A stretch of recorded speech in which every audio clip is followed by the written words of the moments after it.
Hi, everyone. Good evening to those of you joining us from our region, and good afternoon for those of us joining from maybe the US or other places around the globe.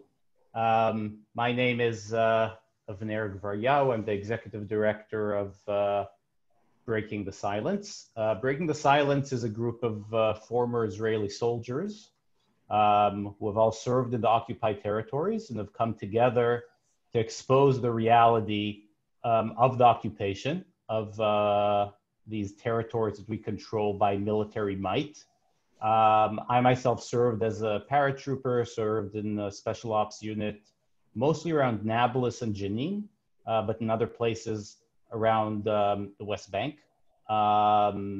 And I've been part of the organization for over a decade, and I've been directing the organization for the past 3 years. We basically focus on two things. We meet soldiers who served in the territories and publish their testimonies, and you can find this information on our website. I think you could find the website in our chat in a moment. And the second thing we do is educational work. We're actually one of the busiest organizations in this field, meet hundreds, thousands of people annually in order to expose them to the realities on the ground as we experience them. And this series of conversations, these Zoom conversations, webinars, are part of our way to continue our educational work in times of COVID. And we are extremely happy to everyone who has joined us. And I'm sure that there'll be a few more that will join us throughout the evening. Just to make sure that you understand the format of this Zoom. I'm sure that everyone here could already teach me, but we're gonna start our conversation with sort of a short intro of where we are now, and then we'll have the opportunity to hear from both our panelists this evening. And I really encourage you guys, as we dive into this really important topic of the reality in East Jerusalem and what we can learn from it generally about the region, that you could ask us questions as we go. We're going to try to see what we can sort of weave into our conversation, but we're going to hopefully have some time at the end to answer some of the questions we didn't have a chance to address. Now, I would actually like to start before I hand it over to our two amazing speakers, and I'll introduce them momentarily. To actually say that when we put together this event, we didn't really expect to have the headlines coming out of Jerusalem and Washington as we had in the past couple of days. And obviously, anyone who's been following the news knows that I'm referring to this agreement between Israel and the UAE, sort of brokered by the US.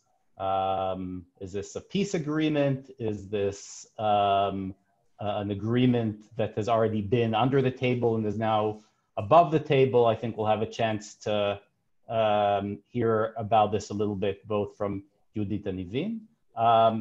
But what the framing of the conversation, and we think this framing is still extremely important, is what can we learn about annexation when it comes to the case study of East Jerusalem?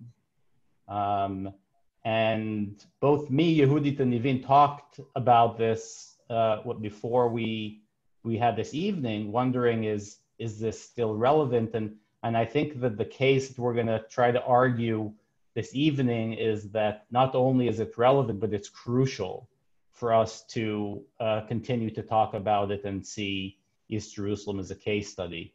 So I hope that at the end of our conversation this evening, you'll all at least know where we're coming at to this approach. But this evening, we're gonna be speaking to two pretty amazing women.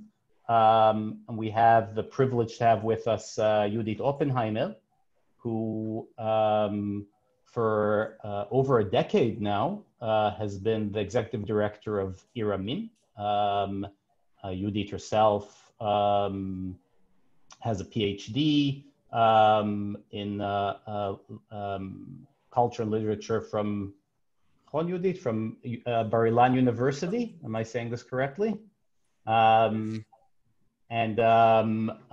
really, when we talk about understanding the realities on the ground in East Jerusalem, I think both Judith and Iramim have been doing some amazing work, and I'm really looking forward to hearing from her about her views on the latest developments.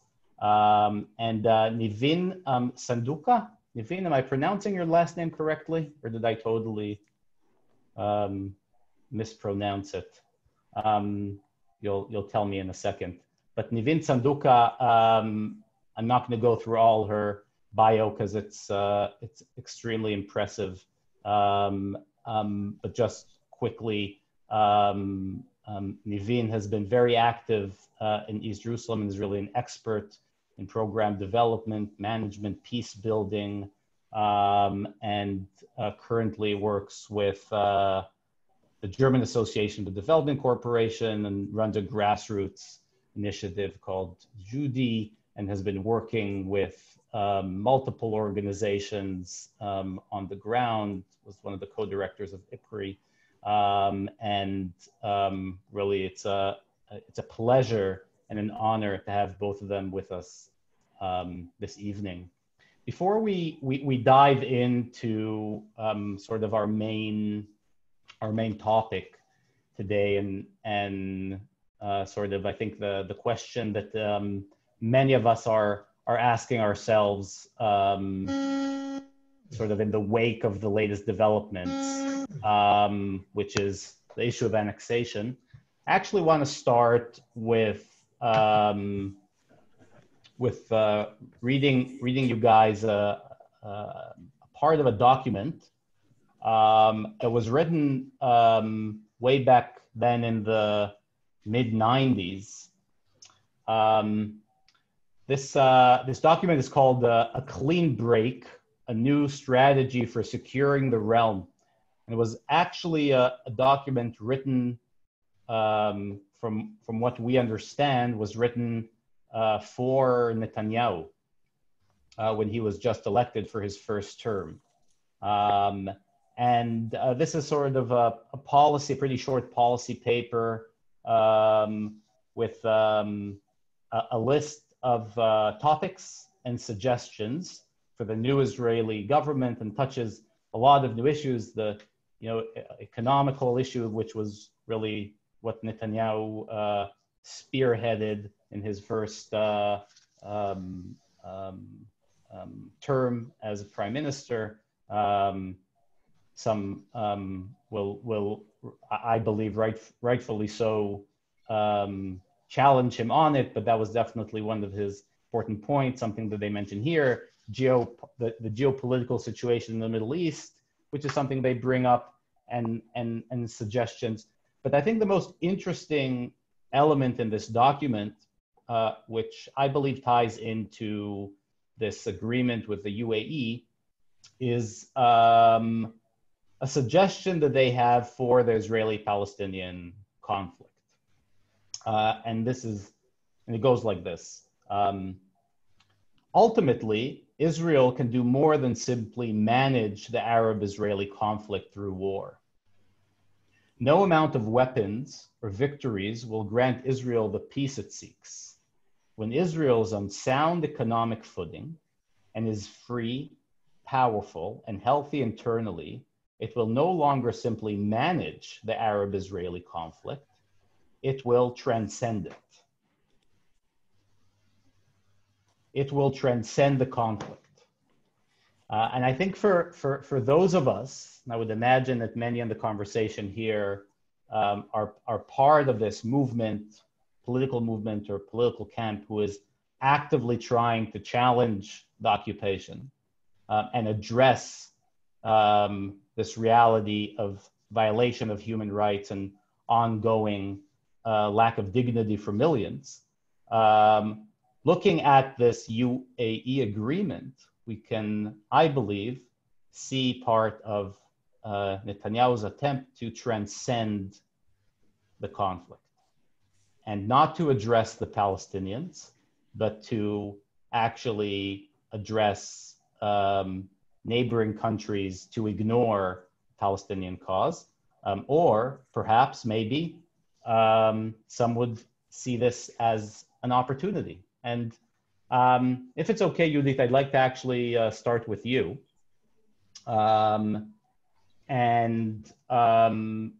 Looking at this agreement with the UAE, looking at least the claims, coming out of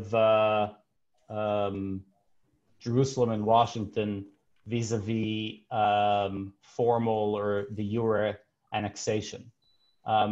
Should we, as a political camp, be happy in this moment now?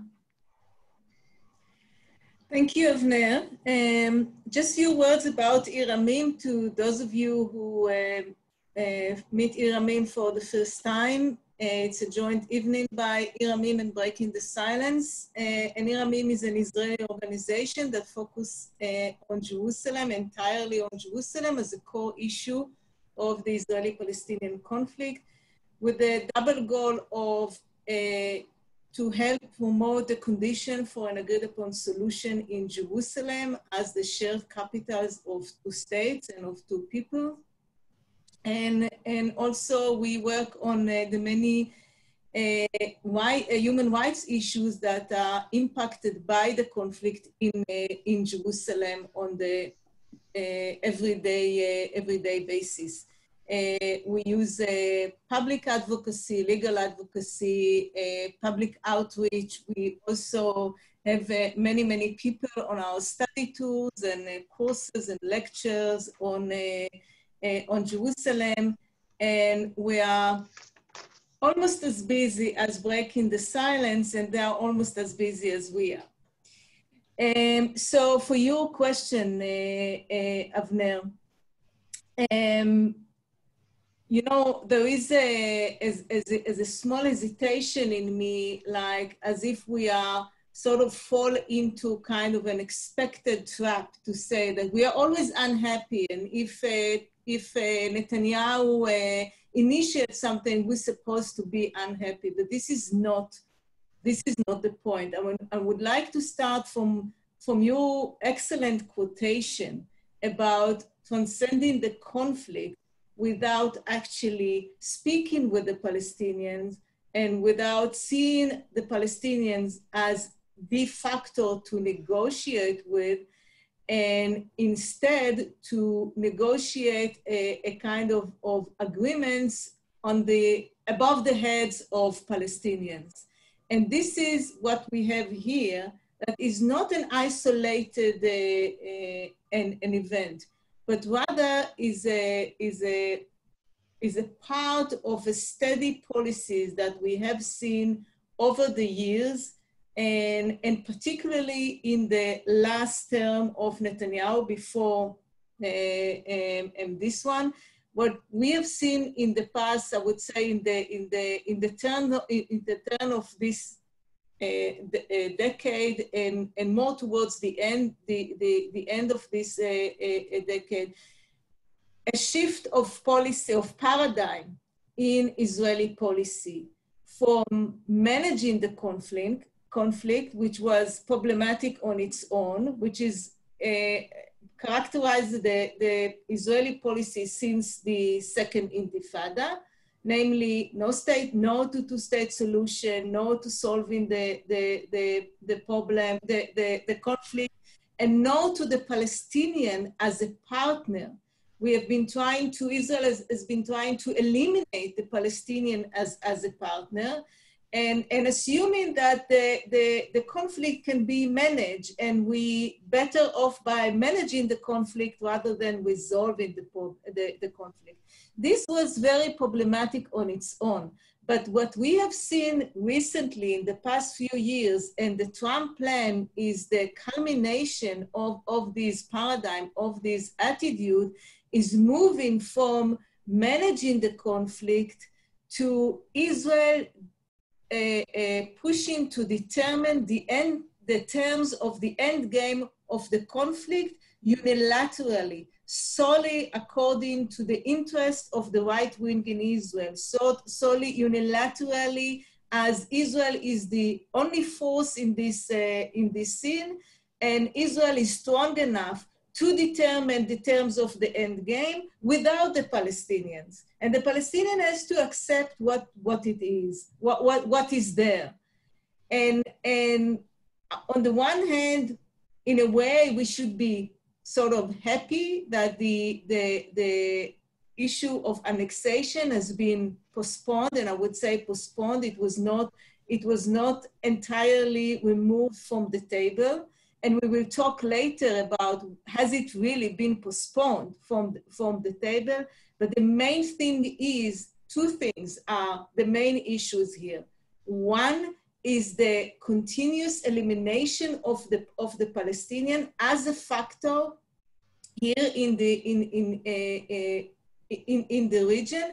And the second one is that the annexation, and this is a point that I would like to elaborate further on, the annexation was not really removed from the table, because what we have seen in the past few years, and even more so increasingly since the announcements of the Trump plan, is the de facto annexation. More and more facts on the ground have been created on the ground in order to annul the two-state solution, in order to create more and more facts on the ground, so that a two-state solution is completely off the table, and Israel is de facto annexation the West Bank without paying the cost of annexation, without being accused of annexation, moving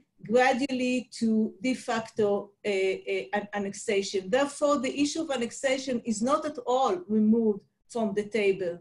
It is here on the ground, things that I will elaborate more later. I would like to allow Nisreen to step into this conversation, but this is the true reality.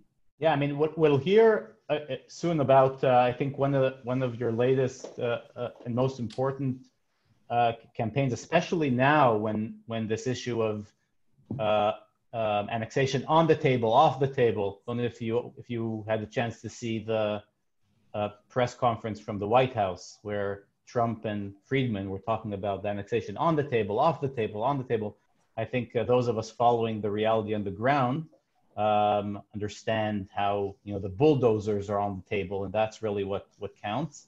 But Nivin, could be great to hear your take on this, and maybe just before you address the issue of annexation on and off the table, maybe you could share with us a little bit about your activism, your life, your reality living in East Jerusalem, and maybe if you'd like, if it's okay to start by explaining what Hakukah is. Hakukah. So hi everybody. Thank you, Breaking the Silence, and Yiramin, for this excellent event. As always, it's a privilege for me to be talking next to you. Well, Hakukah actually comes from this idea that Palestinians in East Jerusalem, to begin with, don't have a citizenship. They have a residency, which means that they cannot really vote at the level of the Knesset, They can vote at the level of the municipality. And because of everything that's happening within the Palestinian Authority, already there are no elections for a legislative council in the Palestinian Authority. And one of the reasons why these elections have been postponed is that Palestinians in East Jerusalem don't have the permits from Israel to participate in those elections. So somehow we are in this way, in this place where Palestinians in East Jerusalem don't have a voice and don't have an actual representation because of this issue that we're also having residencies and not citizenship. So the idea of حقوقنا came about after the 2018 elections, municipal elections of Jerusalem, when a Palestinian wanted to actually run as a mayor for Jerusalem, not for the sake of power or anything, but for the sake of shaking the system and bringing into the light the idea that there are almost 400,000 Palestinians living in this city that is supposed to be shared, and they don't have any representation, they don't have a voice. So when this person ran to those elections, he was actually faced by two different, by opposition from two different sides, one being the extreme right wing in Israel and the other being the Palestinian itself, that to withdraw his nomination. And just before the elections took place, the Palestinian list actually had to withdraw from those elections. But what that experience told us is that Palestinians, first of all, don't have a voice and don't have a representation, and they're actually being, let us say, used or manipulated by different sides. And so that leaves the Palestinians in East Jerusalem without a voice, without a representation, and that's the whole idea why حقوقنا came about. حقوقنا in English means our rights. In Hebrew, I'll try to pronounce it correctly. זכויותינו, right? So you did a better job than me. Thank you. So the whole idea is actually how can we create bodies in East Jerusalem that can speak about our own realities and our own needs and our own self-determination as well. Especially that East Jerusalem is the unique case that it has been already annexed. So it can already give us a perspective of what annexation would look like for the Palestinian population under Israeli rule as well. So that is a little bit more about حقوقنا. What else? I think that's an excellent point to start from, because I mean, I'm sure this is known to the people who joined us, but you know, as Jerusalem was annexed already, right, as a sort of a model of what this maybe potential future annexation would look like. So it could be great to hear from you. One, what does it look like? What does it actually mean to be a resident of East Jerusalem? Besides not having a voice, I mean, what does it mean for you? And I think maybe elaborate from that, you know, from that point about your thoughts generally about annexation. Is it still on the table? Is it off the table? I think that could be, you know, especially from someone who's been living this reality of annexation. What are your thoughts on that?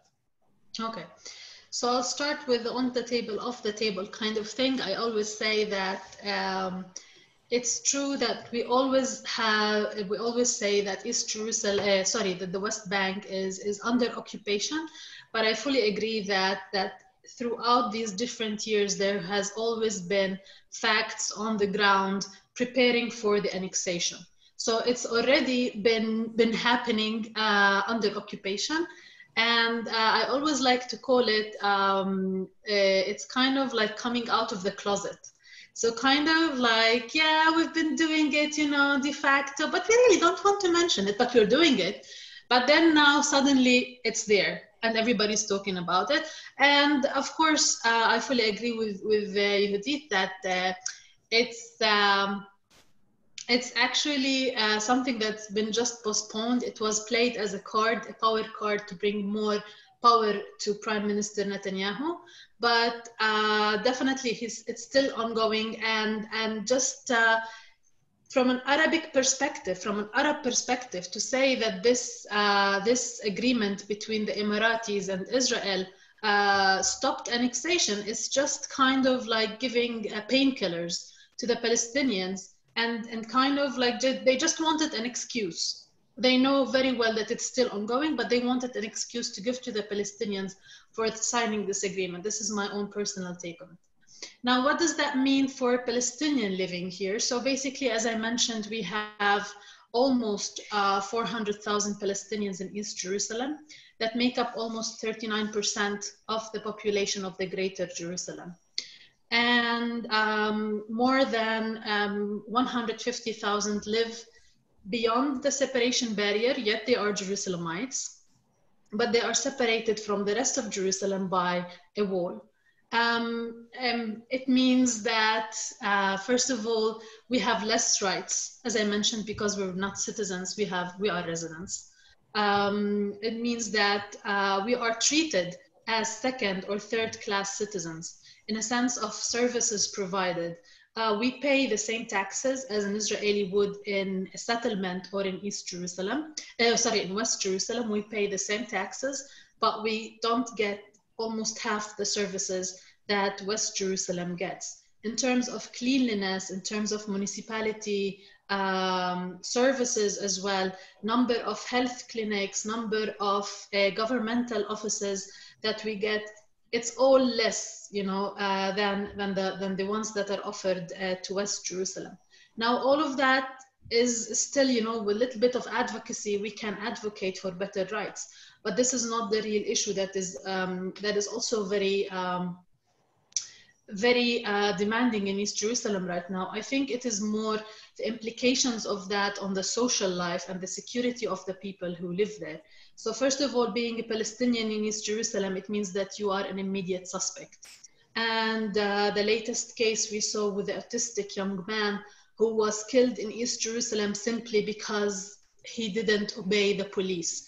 Being autistic, I mean, this is one example where it shows you that every Palestinian is a suspect and he can be murdered by police. And then, like, even when you go to the court, suddenly all the cameras in that area are not working. So that's another thing, that your life is less being under annexation. It also means because you get less services and because you get less opportunities, and you don't even know the language, you don't know Hebrew. We speak Arabic, very few of us know Hebrew. That also means that your opportunities, economic opportunities in life, are also less. So almost 70% of the population in East Jerusalem are living under the poverty line. And that's a very scary percentage. And we all know the problems that come with poverty. Usually it's social problems. We're talking about sexual harassment, we're talking about drug abuse, and we're talking about violence, especially against women. As a woman, we also find ourselves in a very unique situation where we cannot really approach the Israeli police for help if we are being abused, but we cannot also reach our own families because it's a very patriarchal society. So we end up in this situation where we actually lose our lives as women. And then the last bit that is also happening right now, on top of everything else, is that there are weapons in Jerusalem that are being used against each other. Just a couple of weeks ago, a young girl was killed in Aysawiyeh, not by Israeli occupation forces, which usually happens, but she was killed by Palestinian fire because there was a clash of somehow, and she lost her life. Now I also want to say that because of all of this and the poverty, Israel is following two things. It's basically one idea is that it wants maximum land with minimum people.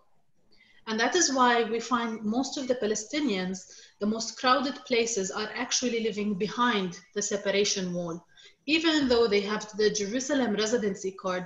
But those areas like Kufr, Aqab, Anata, Shafat refugee camp, Abu Dis, and other places, It's a place where there is no law, there is no order, because the Palestinian Authority cannot intervene, but also Israeli and the municipality are saying, يعني, they are behind the wall, they're not really our problem.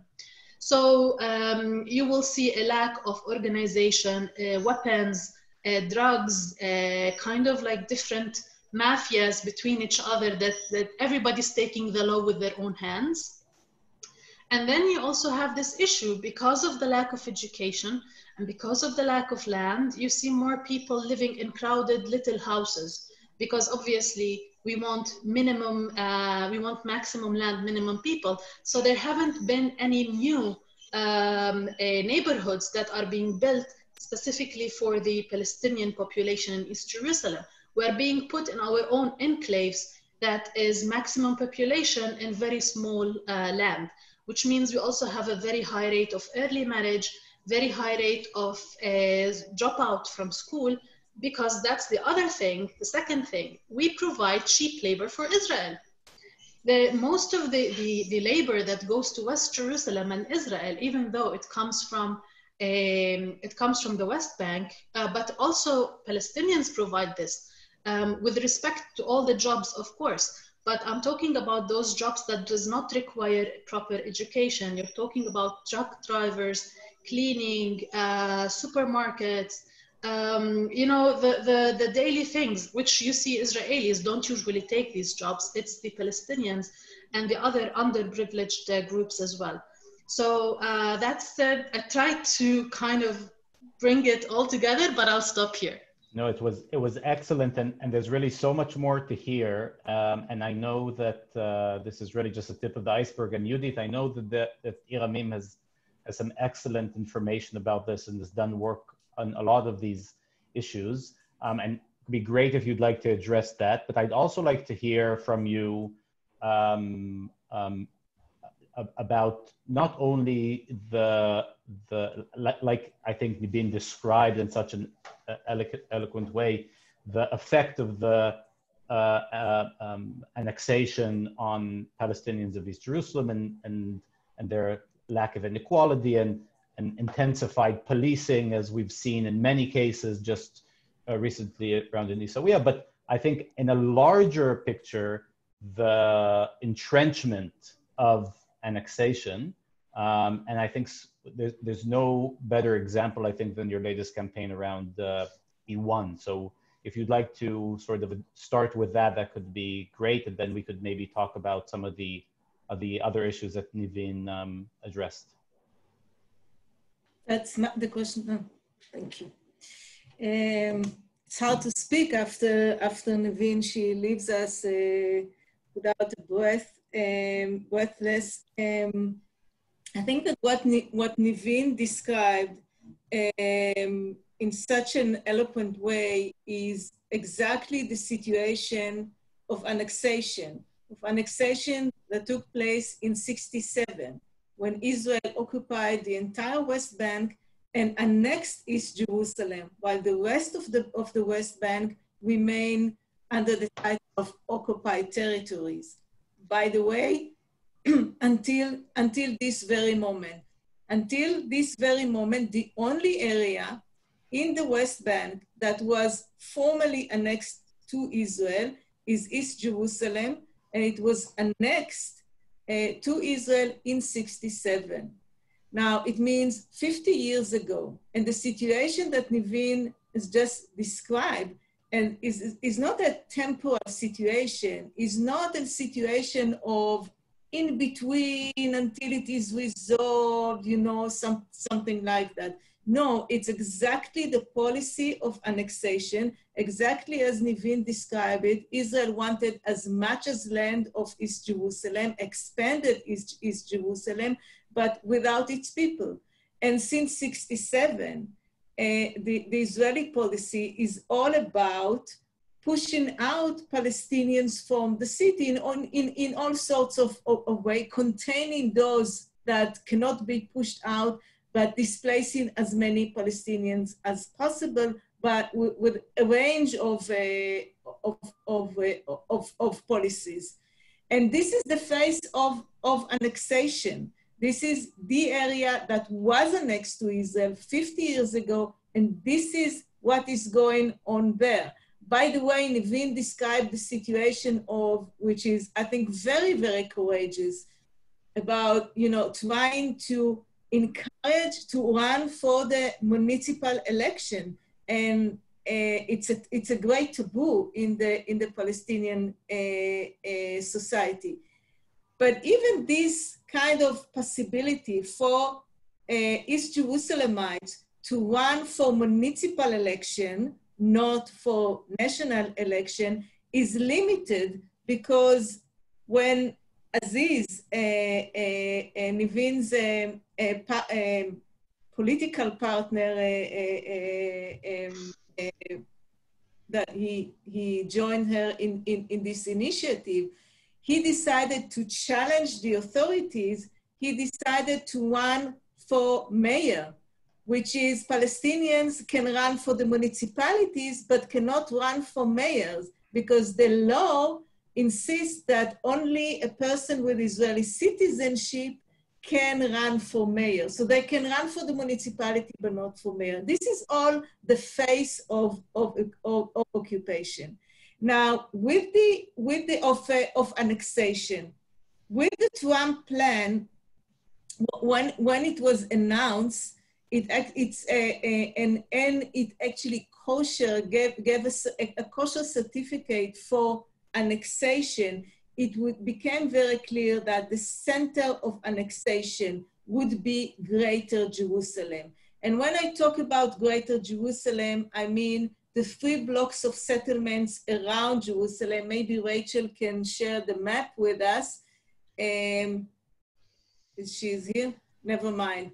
There are 3 blocks of annexation around Jerusalem, making together Greater Jerusalem, expanding Jerusalem further into the West Bank, north of the West Bank, east of the West Bank, and south of the West Bank. The most problematic area is the area of E1 that you see at the center of the map. So you see that area with stripes, that the striped area. This is East Jerusalem, which was already annexed. All the striped area is East Jerusalem that was annexed in '67. All the other areas in light blue are the areas of Greater Jerusalem that was supposed to be annexed as part of the Trump plan, completely encompassing, engulfing East Jerusalem by the West Bank all around it. One of the most crucial areas is those enclave of Ma'ale Adumim, which is the eastern enclave, with the E1 area in the middle.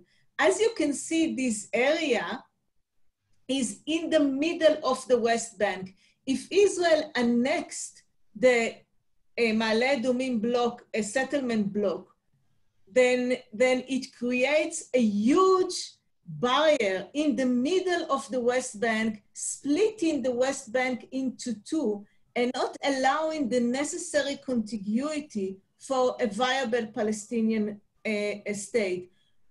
Even further, it engulfs East Jerusalem from all sides, not allowing for East Jerusalem to function as a viable capital of Palestine, of the West Bank and Gaza. Therefore, the area of Ma'ale Adumim, and in particular the E1 area, is considered to be by the international policy as the last nail in the coffin of a 2-state solution. I hope this is clear from this explanation.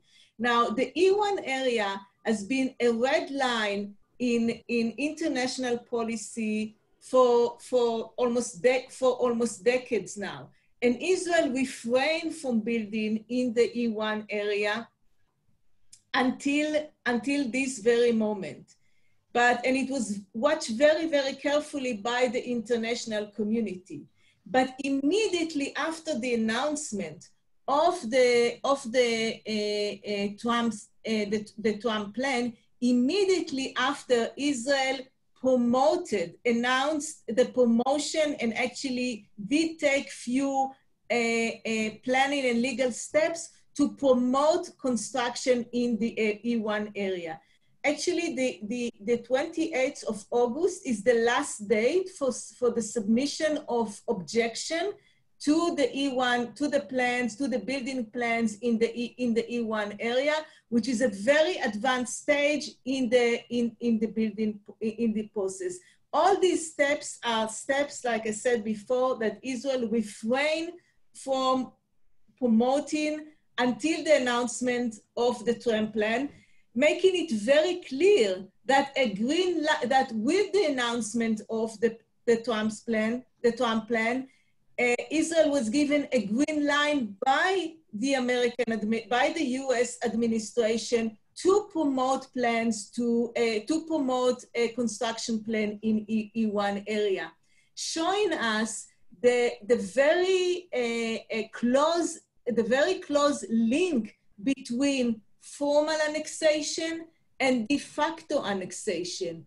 Building in the E1 area is exactly that steps of de facto annexation, because that would mean the end of a two-state solution.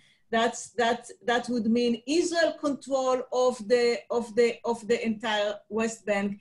And the way it was announced, it came together with the announcements of the Trump plan, show us the close linkage between the formal annexation moves and the de facto annexation move. Now that the formal annexation was postponed, and I think we all understand that it postponed because when the horses or when the demons of annexation were released by the announcements by both Trump and Friedman and Netanyahu, it is out there. And we know that the energy among settlers and among other forces in the Israeli society are in favor of annexation. We have a national unity government at the moment with the Labour Party and Blue and White Party, who are the alternative to the right wing, sitting together in a coalition that one of its main goals is annexation. So the demons of annexations were released, and they are very likely of formal annexation to come up again, even if now they are in a kind of postponement. But what is even more crucial is that the de facto annexation is not going to be stopped. And by the agreement that's promoted last week, it even gives more energy, more power to these more facts on the ground, crucial facts on the ground. These are not minor facts at all. Crucial facts on the ground that runs in complete contrary to two-state solution, and their only meaning is annexation. Judith, you said something which I think was very accurate when we talked just before this conversation about the fact that there might be a shift in the tactic, but not in the strategy. And to that point, do you think that besides maybe the attempts around E1, generally, are we going to seeing a massive increase not only in building but in other realities on the ground, new roads and infrastructure to the settlers? Are these things that you already see the beginning of? They were promoted last week. Just before the announcements on the normalization agreement with the UAE.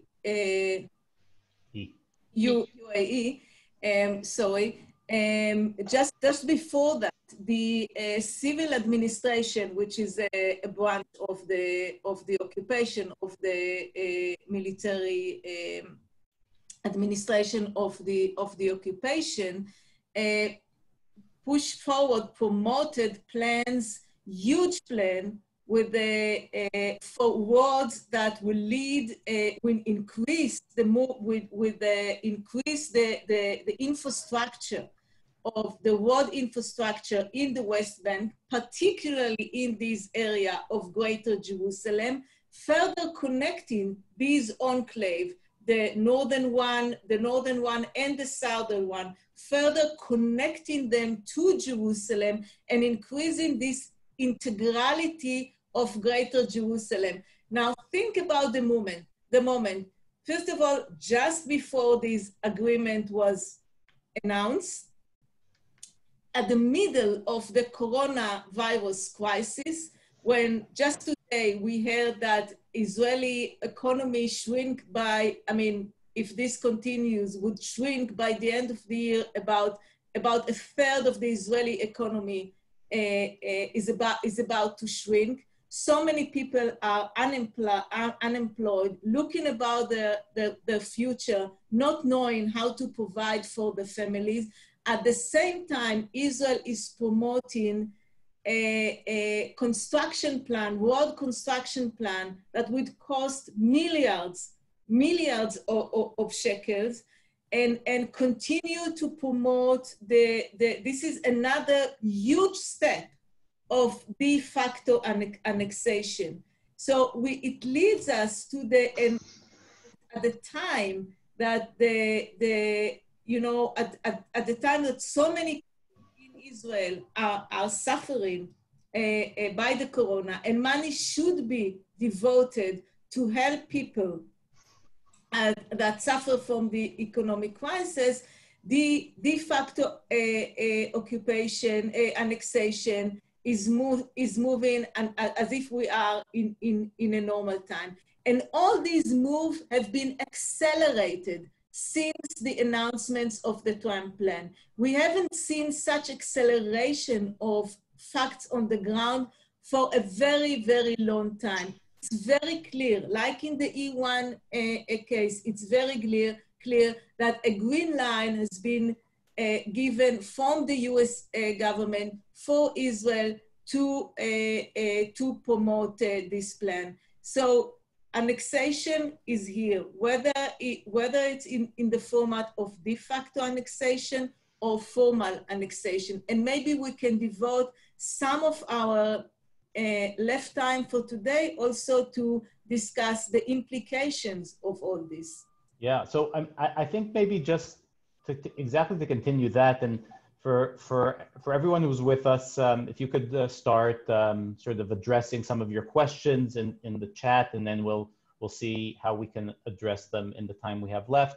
But Nivin, I think you addressed this, but something that I've heard quoted from Kushner, saying something along the lines of boxing the Palestinians in.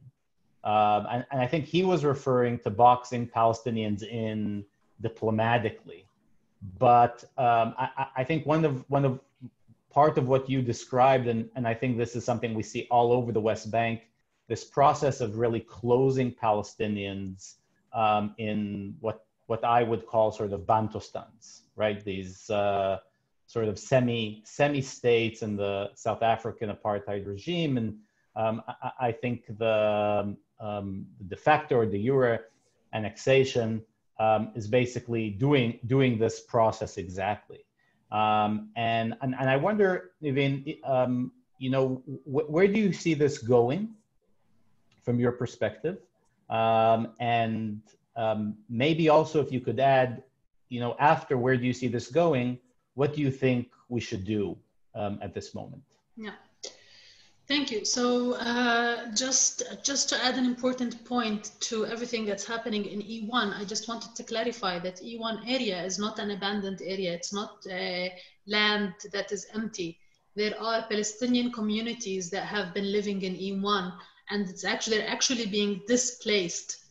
Today, imagine this time in 2020, and we're talking about human rights, and we're still seeing communities being displaced, forcibly displaced from their own communities for the sake of building settlements and for the sake of enlarging Jerusalem.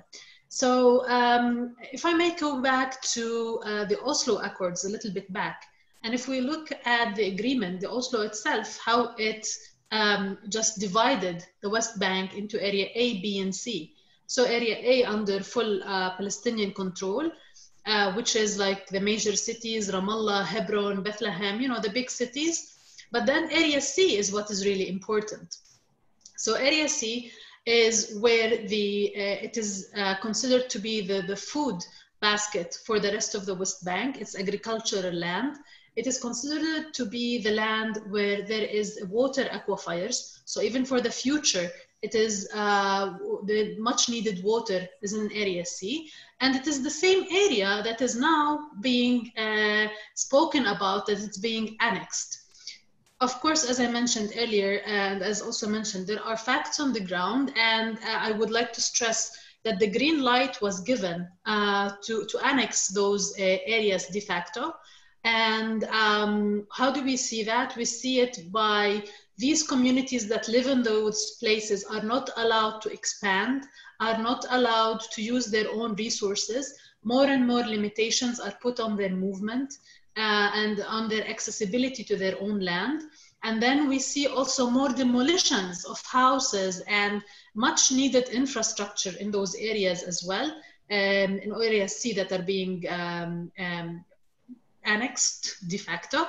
And we're seeing also the creation of the enclaves, exactly as you mentioned. So for example, if the annexation goes forward, Jericho is going to be the next Gaza, because Jericho is going to be kind of a Palestinian enclave surrounded by Israel. And then we're creating, again, we're creating a second Gaza and the fourth Gaza and the third Gaza. So, and of course, we all know the situation of Gaza. We don't need to go into there and talk what siege actually means. And the role of the Palestinian Authority, I think here we should remember that the Palestinian Authority was a temporary body that was formed until the final negotiations, and then we will have, you know, our independence. But up until today, the role of the Palestinian Authority has been only to manage the Palestinian day-to-day needs, and not a true government, not a sovereign government per se for a sovereign independent country. Now, what is going to happen if this continues as it is? As you said, definitely there's going to be these different enclaves. The Palestinian Authority, or maybe the clans, because we also have a clan system. The clans are going to run their own different enclaves. Maybe another Hamas is going to take control of some of these enclaves, maybe in Hebron. And most of the Palestinians, if we look at the surveys being published right now, they actually see that the way this is going, especially with also the agreement with the Emiratis, it means that there is no more a two-state solution. We are seriously considering as Palestinians, and more Palestinians are in favor of a one-state solution. How that looks like, under which government, we don't know, but definitely the younger generation have lost faith in a two-state solution. It's going to be an apartheid state, and I assume, yani, the way it's going going to happen faster than we anticipated. Now, to answer your last question, what can we actually do? I think, first of all, you're privileged to be living in democratic countries in a way that you can get informed, you can get information, and you can change your policies. I mean, right now in Israel, I'm very proud of my Israeli colleagues and friends who are demonstrating every single week to change the system in Israel. This is what democracy is, and I'm sure that almost of the 82 people who are actually with us are enjoying this democracy. So first of all, get informed of what it actually means. Learn more about us Palestinians, about our lives, and about what it means to be living under occupation, so that when you do make a choice and you do participate in elections, any sort of elections, it's an informed choice. And if people are joining us from the United States, you can already start writing to your representatives at the White House. So this is like the least I expect from people who to do. Thank you so much, Nivin. And Judith, maybe just before we take a question, there's actually an excellent question from Facebook about settlers around East Jerusalem, which I think you could answer. But before that, Judith, if you have thoughts about, where do we go from here? Maybe to add to Nivin.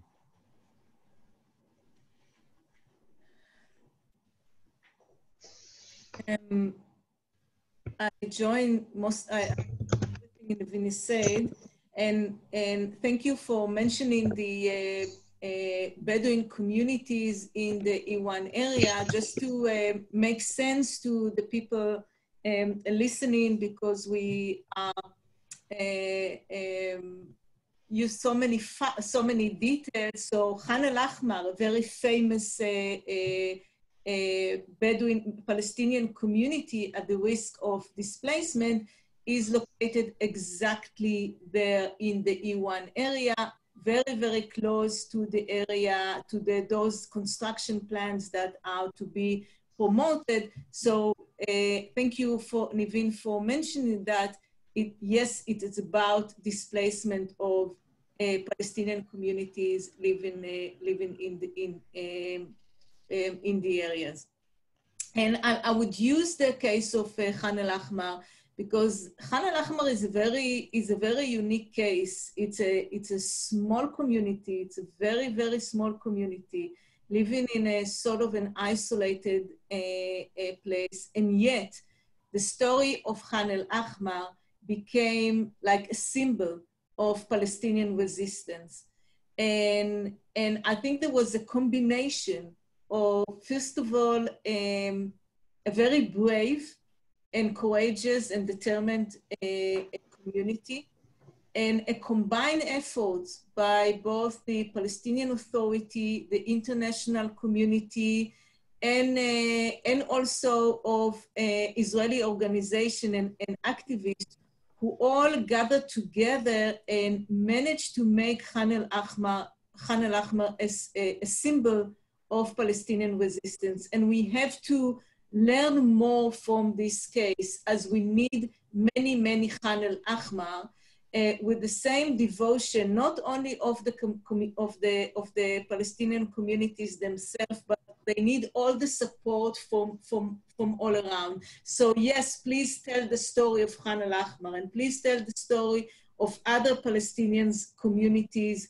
who resist the occupation and resist annexation and resist displacement policies. Because what we will see, and like Nivin said that too, what we will see together with all this promotion of facts on the grounds and more settlements and infrastructure and road system and all of these developments entail more displacement of Palestinians from the ground.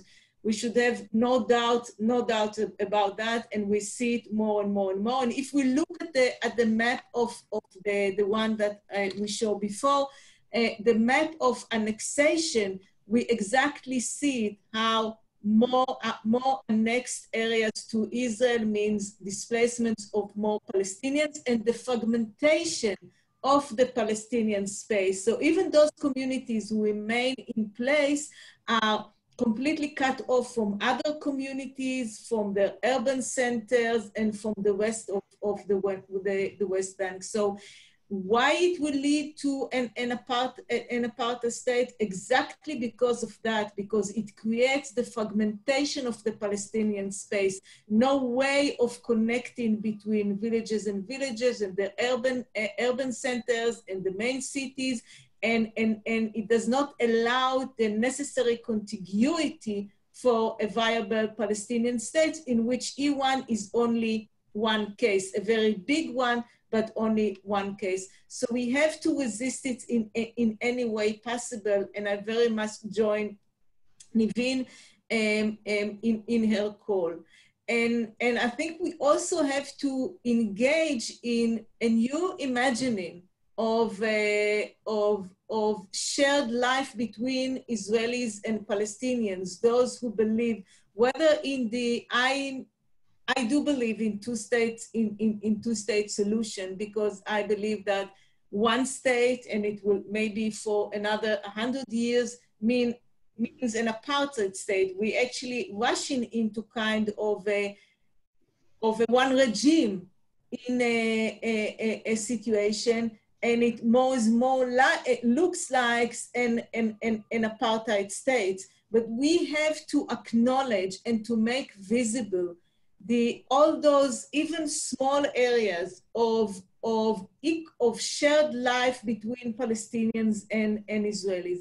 And for this, I think the case of Jerusalem is very unique, because in Jerusalem, we have, although not so many, but we have those groups that in a way work together or create even islands in which there is a shared life and imagining. Of course, this is an unequal situation, but those people who dare imagine and also dare create a new and a different reality of equal shared life in Jerusalem and equal shared life outside of Jerusalem. We have to invest more and more in these kinds of initiatives. They are small, definitely they are small. And the system, we know what the system is, but the only way out is to imagine it differently and to invest in a new imagining, of course, to resist all the negative development in all way possible, but also to invest in a new imagining of a different reality. For this, I think what Nivin does in East Jerusalem, we know that she will fail, by the way, and she knows that, and I know that she will fail the next time, and maybe the time after the next time, but something will change in between the next time and the time after that, and the third time and the fourth time. There would be a change. More and more people will join her. More and more people will say, yes, we imagine a different Jerusalem, and we are resisting not only the facts on the ground, but we are resisting the imagination of occupation that comes with it. And we put a new reality to imagine. It's very, very courageous. And I think it was implied by what Nivin said, that how the forces that try to kill its initiative immediately as they came out with their initiative, and eventually they had to withdraw before the elections, the municipal elections took place. But they plant the seed, and the seed will grow, and we have to plant as many seeds as possible. And at the same time, we have to call things in their name. I think for a long time, we were reluctant to say that we are this situation of de facto annexation, formal annexation, more facts on the ground, the continuous occupation, the fragmentation of the Palestinian space, that this all leads us to a situation of apartheid. And I think it's a time that we've got to the stage that we have to call things in their name in order to resist them. Yeah. Wow, thank you, Judith. Can I just add something, because I think there was a question on what Israeli-Palestinian civil societies can do.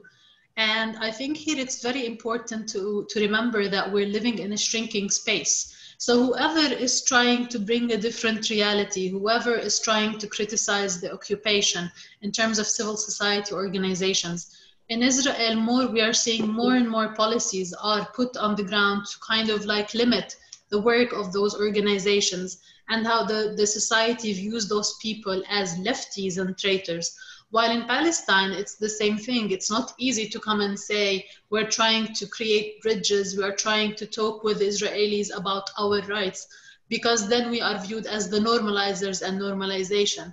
So, but still, despite this shrinking space, we're still coming together, and we're still seeing, I think it's the only voice that is left right now. It's just the Israeli Palestinian or peace building organizations that are coming together, and they're still talking about Palestinian rights and Israelis living in and Palestinians living in peace and security. So yeah, I just wanted to highlight that. Yeah, no, thank you. And there's a question that I think could be interesting to hear both of your perspectives on. But even you brought up, Area C generally, and I think talked a little bit about, Area C, also the Greater Jerusalem, but generally in the West Bank. And when I served in parts of Area C around the West Bank, we were sent to do guarding duties of settlements. And I don't know if all our listeners know this, but soldiers who serve in settlements many times will be given orders by the settlements, by the settlers themselves, by the regional guarding officers, right? So when you're in a settlement for the first time, right, you don't really know the area or the region. The settlers have been living there their entire lives. They know the situation. So they will give you orders on where you're supposed to patrol and so on and so forth. And sometimes even more than that. And so that when that happens generally around the West Bank, I think it has a lot of effect on the way settlers can expand themselves and take more control in Area C.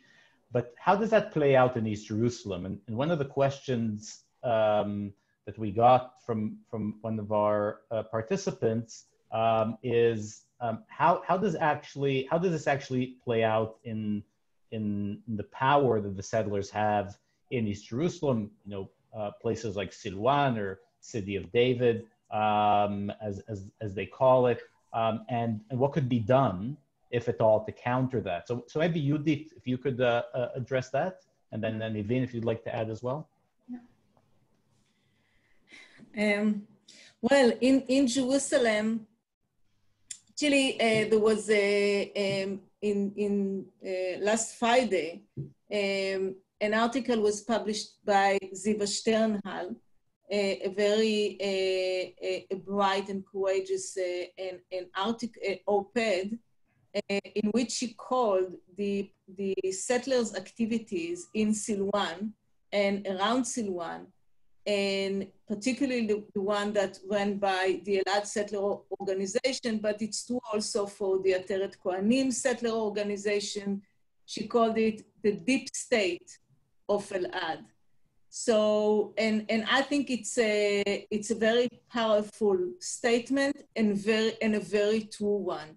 So it is not Avner, about the settlers telling the soldiers what to do. Is the settlers telling the state, the decisions makers, the planners, the what to do. And let me put it differently in a way, is the state allowing the settlers, inviting the settlers to sit at the forefront of the table of decision making and dictate the decision and dictate the plans and decide and take a full part in decision making about particularly about Silwan and about the what we call the Old City Basin, which is the Old City and its surrounding, including Silwan, Mount of Olive, and other, which is the heart of Jerusalem, the heart of the Israeli-Palestinian conflict. And let me say it also, it's the most delicate place in the world. It's the most, a place of, that it's sacred to 3 world religions. And it's a place that it's very much, its uniqueness is very much in its cultural diversity. And instead of bringing as many groups and as many cultures and as many nationalities into the table of decision makers, it is done, the state is inviting the settlers to dictate a very nationalist, narrow nationalist and aggressive way of developing the area. And what am I talking about? First of all, the City of David National Park. Okay, national is to call it national. Raise the question of whose nationality to start with. Right. Even in this case, instead of the state managing the place in a very delicate, in a very kind of inclusive and delicate way, 20 years ago, more than 20 years ago, the state delegated the management of the City of David National Park to the Elad Settler Organization, allowing them a huge platform of political doctrination and also a place for their development. From there, they established the empire of Elad. Now, many decisions that have become now are famous. The cable car, a very problematic project, large-scale project, very intensive in investment and also in development. It's a project that is entirely designed and imagined and pushed forward by the Elad stakeholder, entirely serving the Elad people. It will be located on the top of another huge project that they are promoting, and will completely change the traffic of tourists from the traditional routes via the Jaffa Gate and the Damascus Gate, the historical traditional route, to come from Silwan via those projects that the Elad Settler Organization has created. So by the time they enter the old city, they are, first of all, spent money only in Silwan and only in Elad project, and also have been completely brainwashed by the Elad doctrine of Jerusalem. Now, this project, the cable car project, is considered to be a huge damage to Jerusalem. It's a huge project that in any other orderly situation, it would be discussed for years. Alternative would be brought to the table and discussed and weighed and other objection professionals would come to put forward their objection. Instead of allowing this process, this necessary process for discussing something so big that will completely change the landscape of Jerusalem, it was actually directed into a rapid process that was created for projects much smaller, much smaller than that. And within a year or a year and a half, it was approved. Most of the discussion was held outside of the public debate, and now it's also almost a fact on the ground. Every professional, say, first of all, it will not solve any problem. It will ruin the delicate fabric, the delicate landscape of Jerusalem. But this is not this of the old city and the old city area. But this is not even. These are only examples of other projects that the Elad Settler Organization and other settler organizations are developing in this area of the Old City Basin.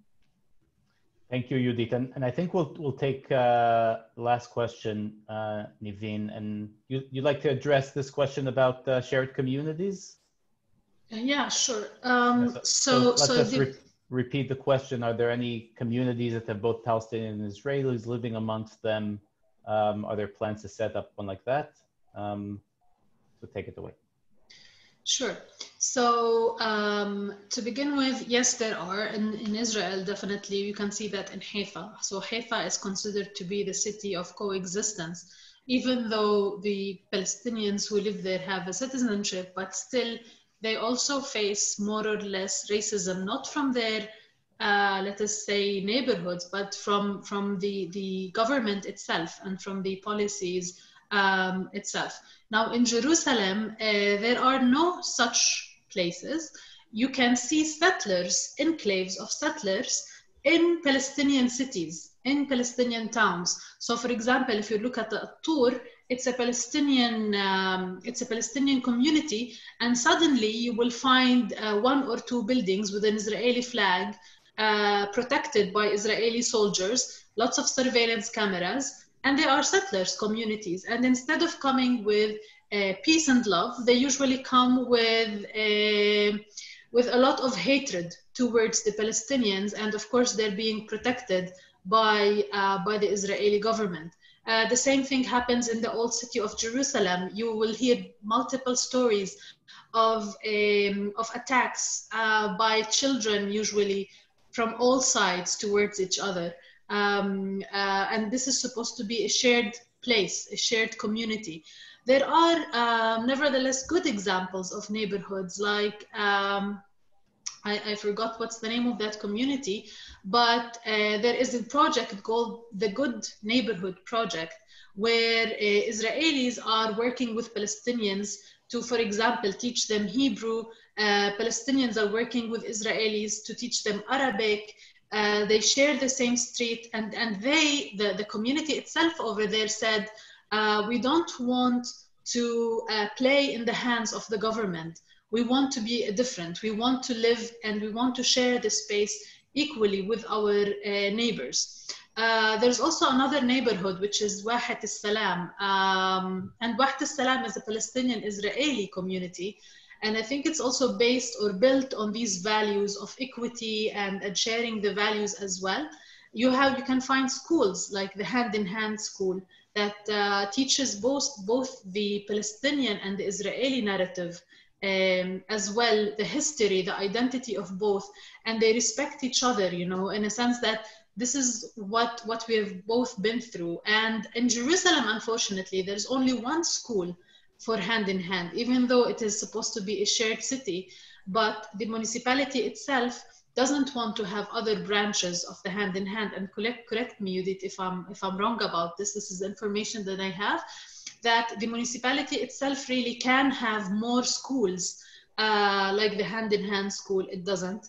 And again, I always say sometimes it's not usually when the people share the same space. It's usually the mentality that you come with and the racist government policies that are in place that puts one group superior to another. Naveen, thank you so much, really, for your courage and your work, and for your time this evening. Judith, thank you for your knowledge and your work. It was really amazing to have both of you this evening. I think that our response, our answer to, turning this reality, this permanent reality, this living nightmare for millions, I think has to be evenings like this, calling for equality against apartheid, against this inequality. And I encourage everyone who joined us this evening to, keep the conversation going. There is some excellent information on the Iramim website, and please feel free to go onto our website, and you can read through some of the testimonies as well. And then even if there's a link to Hukukana, am I pronouncing correctly? No, not yet. Not yet, we're still not. But anything that you'd like to share, you can share in the chat here, and we can share it with everyone who joined us this evening. And we hope that really from this conversation, we can have new ideas, energize ourselves, and continue the fight, because as we learned this evening, there's so much more to do. So thank you, everyone. And have a great evening and afternoon. And please join us in our next conversation. And we hope that we'll have this conversation up online in the upcoming weeks, and you could share it widely with your friends and family. And that's it from Tel Aviv. And from Jerusalem. And from Jerusalem. Thank you for having us. Thank you. Thank you.